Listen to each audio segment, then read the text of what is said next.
It was a stylish congregation. You could see they'd been around. And they had the biggest pipe organ of any church in town.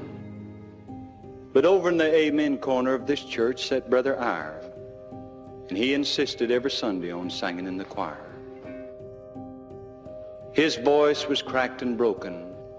Age had touched his vocal cords, and he'd get behind and miss the words. Well, the choir stormed and blustered. Brother Eyre sang too slow, and he sang the tunes they used 100 years ago. Well, at last the storm cloud burst. The church was told in Vine that Brother Eyre must stop his singing, or the choir was going to resign. So the pastor appointed a committee. I think it's 3 or 4. And they got in their big fine car and drove up to Eyre's door. They found the choir's great trouble sitting in an old armchair, and the summer's golden sunbeams lay upon his snow-white hair. Said York, "We're here, dear brother, with the vestry's approbation to discuss a little matter that affects the congregation. Now, we don't want no more singing except what we bought. The newest songs are all the rage, the old ones stand for naught. And so we've decided," are you listening, Brother Eyre? "You're going to have to stop your singing. It's messing up the choir." The old man raised his head, a sign that he did hear. And on his cheek the 3 men caught the glitter of a tear.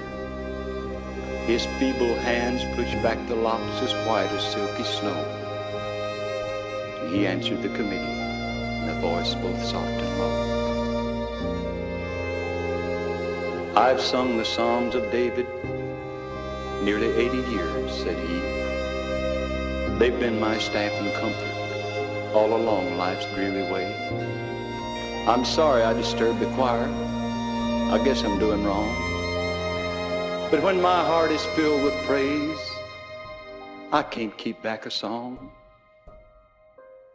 You know, I wonder if beyond the tide that's breaking at my feet, in that far-off heavenly temple where my master I shall meet, wonder if when I try to sing the songs of God up higher, reckon they'll kick me out up there for singing in heaven's choir."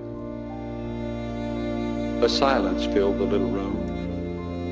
The old man bowed his head. The committee went on back to town. Brother Eyre was dead. Oh, the choir missed him for a while, but he was soon forgot. And a few churchgoers watched the door, but the old man entered not. Far away his voice is sweet, and he sings his heart's desires, where there are no church committees and no fashionable choir.